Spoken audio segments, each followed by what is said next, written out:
In today's compilation, we dive into the most chilling final moments captured on camera. From a daring photographer caught off guard by a large predator to taking a reckless selfie with a male lion, here are the most horrific last photos of people attacked by animals. But first, let's start in the Alaskan wilderness, where a photographer became too comfortable in bear territory. It was a crisp August morning in 2017. The Alaskan wilderness bathed in golden light as the sun crept over the mountains of Katmai National Park. The salmon run was at its peak, drawing both photographers and predators to the rushing waters. Daniel Harper, a 43-year-old wildlife photographer from Oregon, had arrived 3 days earlier for what would be his final expedition. Daniel was a 43-year-old wildlife photographer from Oregon known for his solitary expeditions into the most remote corners of wilderness. His colleagues often joke that Daniel could sit motionless for hours, waiting for the perfect moment when light and subject aligned in perfect harmony. His patience had earned him publications in prestigious magazines, but the Holy Grail, National Geographic, had eluded him so far. This trip to Alaska was meant to change that. Daniel had spent weeks planning, studying grizzly behavior patterns, and mapping the best photography locations along the river. But Daniel has not fully realized the sheer power of the animals he photographed. Grizzly bears can weigh up to 1,500 pounds and run at speeds of 35 miles per hour, faster than Olympic sprinters. Their massive paws are equipped with claws of up to 4 inches long, capable of disemboweling prey with a single swipe. Their bite force of over 1,200 pounds per square inch is enough to crush a bowling ball. These weren't just impressive statistics. They were evolutionary adaptations that made grizzlies the apex predators of the northern wilderness for millennia. According to the ranger station log, Daniel had been warned about increased bear activity in the area. He signed the standard safety waiver and reportedly told rangers he had extensive experience photographing bears. By midday, Daniel had found the perfect spot, a slight elevation near a bend in the river where the salmon struggled against the current. He set up his tripod carefully, adjusting the settings on his camera for the afternoon light. Through his viewfinder, he spotted what he'd been waiting for, a massive grizzly wading into the shallows, powerful and majestic. Daniel's heart raced as he captured frame after frame. Then a subtle change in the atmosphere happened. The birds had gone silent. The constant splashing of salmon had seemed to pause. Behind him, a mother bear with her cubs had detected his presence. Her muscles tensed as she lowered her head, preparing to defend her young. Female grizzlies with cubs are particularly dangerous. Studies show they're responsible for 70% of human fatalities from bear attacks. The maternal instinct to protect their young overrides any natural caution around humans, making them unpredictably aggressive when they perceive a threat. Daniel was adjusting his lens when he heard it, a low, rumbling growl that seemed to vibrate through the ground beneath him. He turned slowly, his blood turning to ice as he locked eyes with the massive grizzly just 20 feet away. This wasn't the bear he'd been photographing. This was larger, her fur raised along her spine, her teeth bared in a snarl that spoke of pure protective rage. The mother bear charged with shocking speed, covering the distance between them in seconds. Daniel turned to run but stumbled on the uneven ground. The first impact knocked him flat, driving the air from his lungs. He felt a searing pain as claws tore through his jacket and into the flesh of his back. Daniel screamed, the sound echoing across the water as the bear's massive jaws closed around his shoulder. The attack was brutal and efficient. The grizzly's 1,000-pound frame easily overpowered Daniel's struggles. Each swipe of her paws left deep gashes, each bite crushed bone. Daniel did not have a chance against the bear. 2 days later, park rangers found what remained of Daniel Harper. His body lay crumpled near the riverbank, mauled beyond recognition. His camera equipment was scattered and damaged. The camera body cracked open from the impact.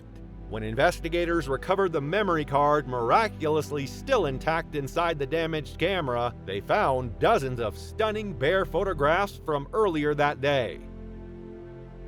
But most chilling of all was the final photograph recovered. A slightly blurred image taken at an odd angle, as if the camera had been triggered accidentally during the initial moments of the attack. In the frame, barely visible, was the massive form of the charging bear, its mouth open in a roar, claws extended.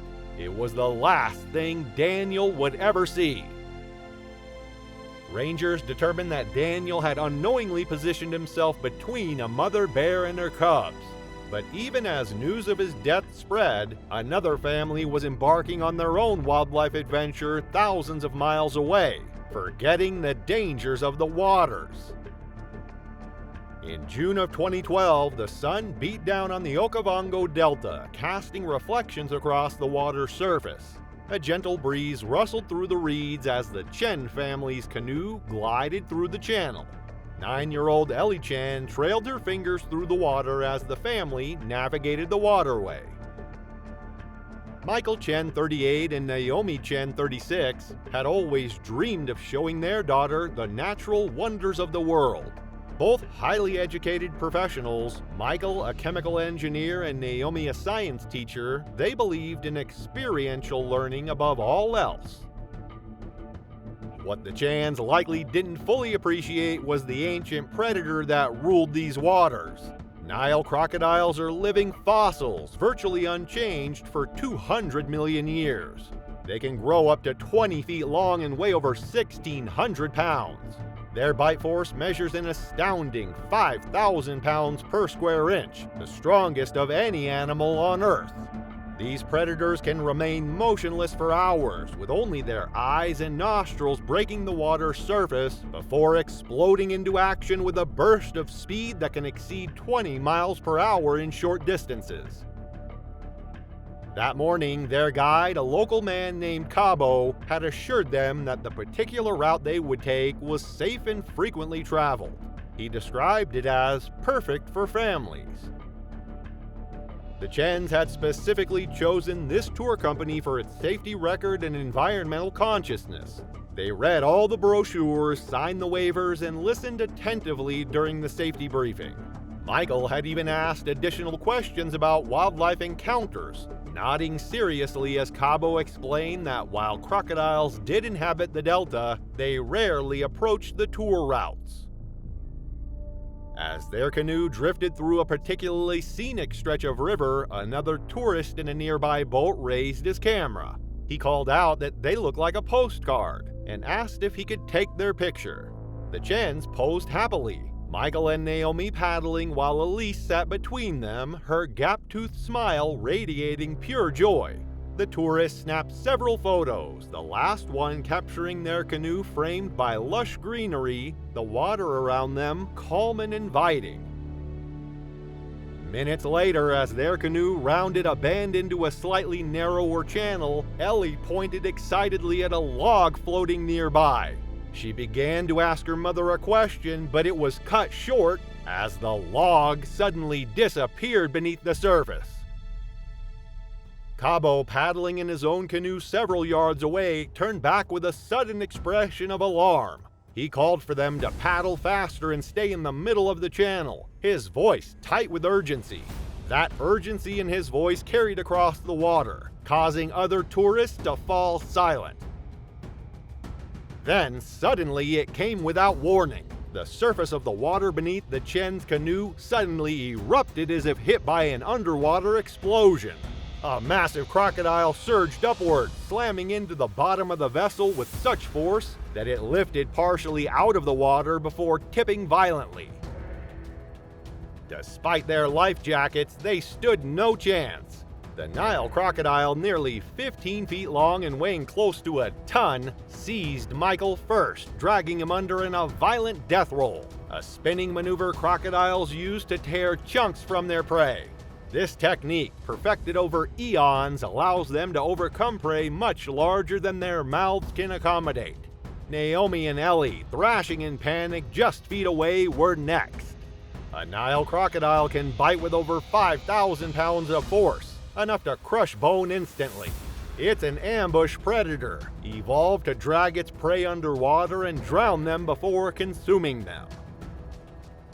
Cabo paddled frantically back toward them, shouting for help, but it was already too late. The water churned violently for several seconds, flashes of the bright orange life jackets visible amid the foam. Then, suddenly, terribly, went still. A child's shoe, torn and empty, floated to the surface. The tourist who had taken their photo just minutes earlier watched in frozen horror, his camera still hanging around his neck. The final image he captured, the Chen family smiling peacefully in their canoe, would later become a haunting reminder of how quickly paradise can transform into nightmare. Search teams combed the delta for days. They recovered Michael's body 2 days later, half submerged in a reed bed nearly a mile downstream. Ellie's life jacket, torn and bloodied, was found caught on a submerged branch. Naomi's remains were never located. The tour company faced intense scrutiny in the aftermath. The investigation revealed that unusually high water levels that season had allowed crocodiles to access channels previously considered safe. The particular crocodile responsible was later identified by wildlife officials as an older male that had been displaced from its territory by flooding, forcing it into areas it would normally avoid. New regulations were implemented across Botswana's tourism industry. But for the Chen family, these changes came too late. Their story served as a grim reminder of nature's unpredictability and power. Yet, even as the tragedy made international headlines, just 7 years later on the opposite side of the African continent, a Spanish travel blogger named Carlos Medina would wade into the surf of South Africa's wild coast, his GoPro recording as he smiled at the camera, completely unaware of the dark shadow moving beneath the waves behind him. In December of 2019, waves crashed against the pristine shore of South Africa's wild coast. A perfect summer day for locals, but an exotic winter escape for Carlos Medina. The 25-year-old Spanish travel blogger stood at the edge of the unguarded beach, his GoPro recording as he surveyed the coastline. Carlos's online presence was loved. His adventurous travels and positive vibes attracted many people. From hanging off skyscrapers in Dubai to swimming with bull sharks in Fiji, his motto was simple: life begins where fear ends. His fans adored his fearlessness. His family back in Barcelona constantly urged him to exercise more caution. His online motto was, life begins where fear ends. His final post showed his excitement about visiting South Africa's most dangerous beaches. What Carlos likely didn't know was that he was about to encounter the ocean's most perfect predator. Great white sharks represent over 400 million years of evolutionary refinement, growing up to 20 feet long and weighing as much as 4,000 pounds. Their 300 serrated teeth are continuously replaced throughout their lifetime, and these apex predators can detect a single drop of blood in 25 gallons of water and sense the electrical impulses of a beating heart from hundreds of yards away. Great whites often strike from below with such force that they can breach completely out of the water, hitting their prey at speeds of up to 35 miles per hour. That morning, Carlos had specifically chosen this remote stretch of coastline after reading about its reputation for shark activity. The local tourism office had warned him against swimming there, especially alone. The beach had no lifeguards and signs clearly stated no swimming, shark danger in 3 languages. But for Carlos, warnings were merely suggestions, and danger was his brand. As he zipped up his black wetsuit, chosen for style rather than safety, Carlos positioned his GoPro on a small tripod in the sand. He wanted to capture his walk into the surf, with the wild ocean as his backdrop. The camera recorded as he strode confidently toward the water, turning occasionally to flash his trademark grin. What Carlos either didn't know or chose to ignore was that December in South Africa meant not only summer temperatures, but also peak shark season. The warm currents brought rich marine life close to shore, and with it, the ocean's apex predators. His black wetsuit against the glittering water created the perfect silhouette of a seal, the preferred prey of great white sharks. This visual confusion, known as mistaken identity, accounts for many shark attacks on humans. From below, the outline of a swimmer or surfer against the bright surface bears a striking resemblance to a seal's silhouette, triggering the shark's predatory instinct. A few local fishermen further down the beach noticed the tourist entering the water and shouted warnings in Xhosa and broken English. Carlos waved back cheerfully, mistaking their frantic gestures for friendly greetings. He retrieved his GoPro from the sand and waded deeper, holding the camera at arm's length for the perfect selfie angle. The recovered footage showed Carlos panning the camera to show the ocean behind him. For 30 seconds, the GoPro recorded Carlos in the gentle motion of the waves. Then, almost imperceptibly at first, a dark triangular shape appeared in the background.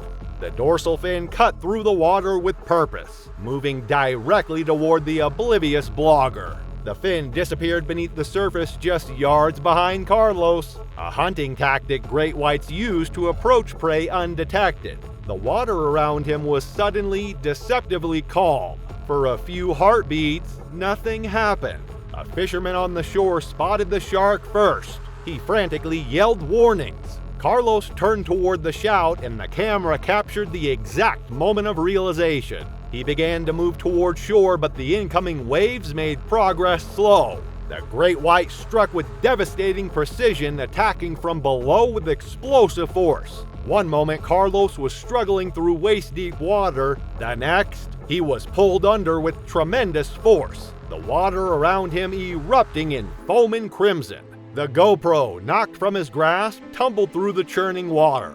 The fishermen and a handful of horrified beachgoers could only watch helplessly from shore. The attack was over in seconds. Brutal, efficient, and final. The water settled into deceptive calm, broken only by expanding circles of red. Hours later, as police cordoned off the beach, partial remains washed ashore nearly a mile down the coast. The body parts were later identified as Carlos through DNA testing.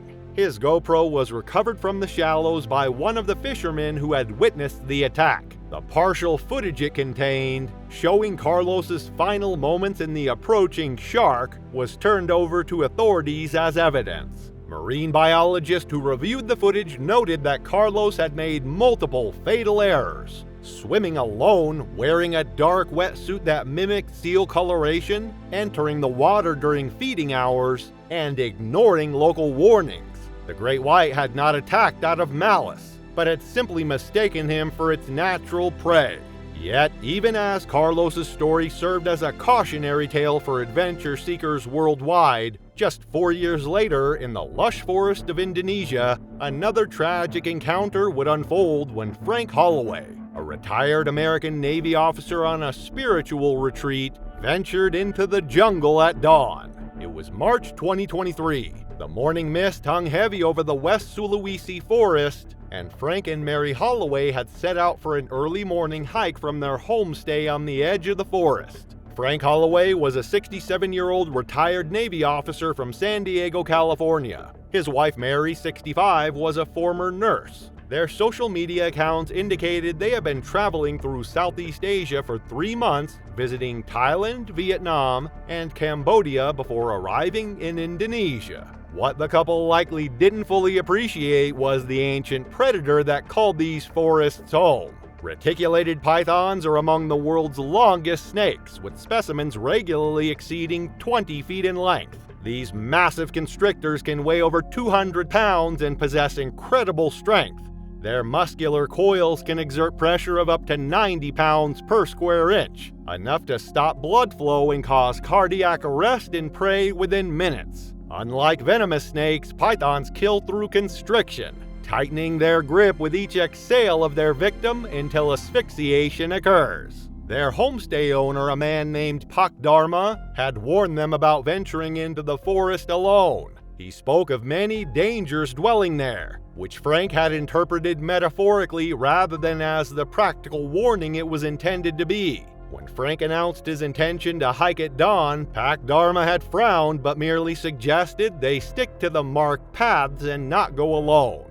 That morning, they set out just as the sky began to lighten, following a narrow trail that wound deeper into the forest than they had ventured before. Frank walked ahead. Mary followed a few paces behind, her phone ready to capture photographs of the exotic flora and fauna they encountered. An hour into their hike, they reached a small clearing where sunlight streamed through a break in the canopy. Frank decided it was the perfect spot for morning meditation. Mary found a fallen log to sit on while Frank settled on a patch of moss. As Frank meditated, Mary decided to explore the immediate area, staying within earshot but wanting to photograph some unusual flowers she had spotted. After about 15 minutes of photography, Mary heard a strange sound, something between a grunt and a gasp. Concerned, she hurried back toward the clearing. What she found would haunt her for the rest of her life.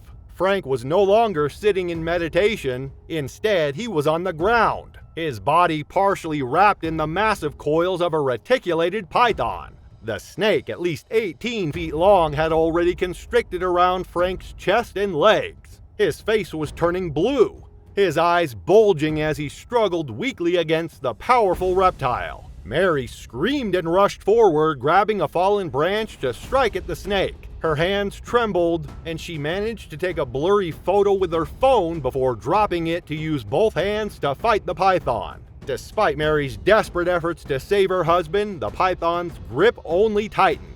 With each breath Frank exhaled, the snake's coils constricted further, a hunting technique perfected over millions of years.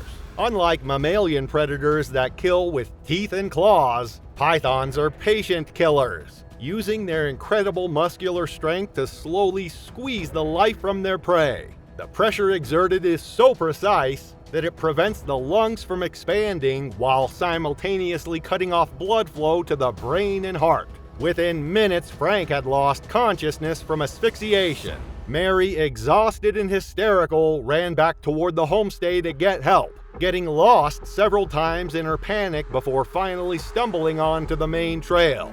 By the time she returned with Dharma and several local men, Frank had been dead for over an hour. The python had begun the process of consuming him, having dislocated its jaws to work over his head and shoulders. The sight was so horrific that Mary collapsed, requiring medical attention herself. The locals, familiar with python behavior, knew that once a python this size had begun to consume prey, it becomes vulnerable and sluggish. They were able to kill the snake and extract Frank's body, though the trauma to his upper body was severe. The incident made international headlines, particularly after a local villager recorded video of the python being cut open to remove Frank's remains. While python attacks on humans are rare, they are not unprecedented in this region. Local authorities noted that deforestation had pushed these massive predators closer to human settlements, increasing the likelihood of such encounters. Mary Holloway returned to the United States with her husband's remains, devastated by the loss and traumatized by what she had witnessed. In a brief statement through family members, she urged travelers to respect local warnings about wildlife dangers and never to venture into unfamiliar wilderness without proper guides. As tragic as Frank Holloway's fate was, it highlighted the unpredictable nature of wildlife encounters and the importance of respecting local warnings. Yet, even as his story made headlines worldwide, another tragedy was unfolding in Texas, where a young animal rights advocate named Becca Langley would lead herself to make a fatal decision, entering a lion enclosure for the perfect selfie with a predator that, despite years in captivity, remained wild at heart. On July 15, 2020, the heat shimmered across the Texas landscape, creating mirages on the horizon as temperatures soared past 100 degrees. At the Wild Heart Animal Sanctuary, the big cats had retreated to the shaded corners of their enclosures, conserving energy during the hottest part of the day, all except for Zulu, a 7-year-old male lion whose restless pacing was visible from the food preparation area where Becca Langley worked. Becca, a 21-year-old animal science major from the University of Texas at Austin, had been interning at the sanctuary for just 3 weeks. With her blonde hair typically pulled back in a practical ponytail and a perpetual smile that dimpled her cheeks, she radiated the enthusiastic energy of someone who had found her calling. Her Instagram account documented her journey working with animals, from household pets to exotic species. What Becca may not have fully understood was the fundamental nature of the predator she admired. African lions are the second largest big cats in the world, with males weighing up to 550 pounds and possessing 10 times the strength of an adult human. Their massive paws are equipped with retractable claws over 2 inches long, designed to grip and tear flesh. A lion's bite can exert 650 pounds of pressure per square inch, enough to crush the skull of its prey. Most critically, lions retain their predatory instincts regardless of their upbringing. Studies of captive-raised lions show they maintain the same hunting behaviors as their wild counterparts. In her application to Wild Heart, Becca had written about how animals understood her in a way people didn't. She expressed her belief in having a special connection with them, especially big cats, suggesting they could sense her respect and love. This belief, tragically, would prove to be her undoing. Wild Heart Animal Sanctuary was one of dozens of privately owned exotic animal facilities in Texas, a state with notoriously lax regulations regarding the keeping of dangerous animals. While it called itself a rescue, many of its animals had been bred in captivity specifically for the facility. During her short time at Wild Heart, Becca had already developed a reputation for pushing boundaries. She'd been reprimanded twice for getting too close to enclosures and for speaking baby talk to the big cats. Behavior the head keeper warned could trigger predatory instincts rather than the affection she imagined. That fateful July afternoon, Becca was assigned to prepare food for the evening feeding. Most of the staff had retreated to air-conditioned areas during the midday heat, leaving her alone in the preparation kitchen adjacent to the lion enclosure. Through the window, she could see Zulu, his magnificent mane framing his face as he paced. Born in captivity and hand-raised for the first few months of his life, Zulu had been a popular attraction since his arrival at Wild Heart 3 years earlier. Visitors were drawn to his impressive size and the way he seemed to interact with people at the viewing platform. What they didn't see were the warning signs the keepers recognized. The tail flicks, the focused stare, the occasional mock charges at the fence when crowds grew too loud. These behaviors are part of a lion's natural communication system. The flicking tail indicates growing irritation, while direct staring is a predatory focus that precedes an attack. In the wild, these signals warn other animals of imminent danger, but humans often misinterpret them as curiosity or playfulness. As Becca worked, the sanctuary was closed to visitors on Monday, meaning no one was around to witness her growing fascination with the lion. She had yet to get a good photo with them. Becca wanted one quick photo as she set down the meat cleaver she'd been using to portion raw chicken. The enclosure design was fundamentally flawed. A primary fence with a service gate that led directly into the lion's space without the secondary barrier that reputable facilities use as a safety measure. The gate was secured with a padlock, but Becca had watched the keepers enough times to know where the key was kept, hanging on a hook in the preparation room, ostensibly for emergency access. What Becca didn't know was that the sanctuary's security camera system, though outdated, was still functional. A single camera mounted on the corner of the food preparation building had a partial view of the service entrance to Zulu's enclosure. Becca grabbed the key and her phone. She then slipped out the side door toward the service entrance of Zulu's enclosure. She calmly approached the fence. Zulu had stopped pacing and was watching her with unblinking eyes. Becca interpreted his stillness as a calm interest rather than the predatory focus it actually was. With trembling fingers, she unlocked the paddock and eased the gate open just enough to slip inside. Zulu remained motionless, his gaze fixed on this human who had entered his territory. Becca raised her phone, angling the phone to capture both her face and Zulu, who had begun to move toward her with deliberate steps. The security footage showed Becca entering the enclosure at 1:42 p.m. For approximately 20 seconds, she stood with her back to the lion, phone raised. Then, in a blur of motion too fast for the camera's frame rate to capture clearly, Zulu charged. The attack was swift and fatal.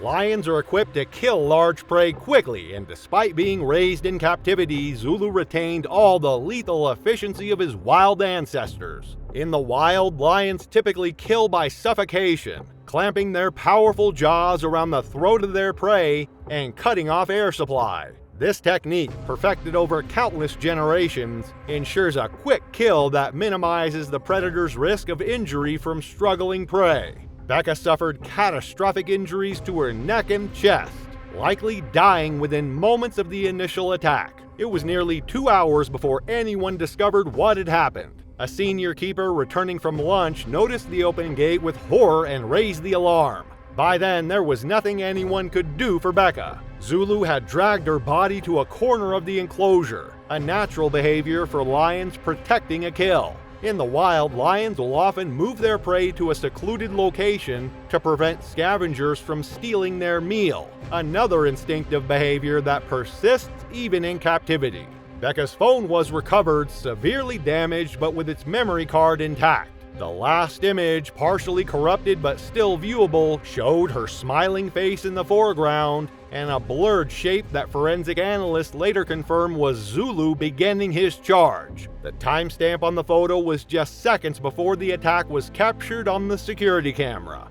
The aftermath was as tragic as it was predictable. Zulu was sedated so Becca's remains could be recovered. Despite calls from some animal rights groups to spare him, arguing he had only acted according to his nature, Texas authorities deemed him too dangerous to rehome. He was euthanized 3 days after the attack.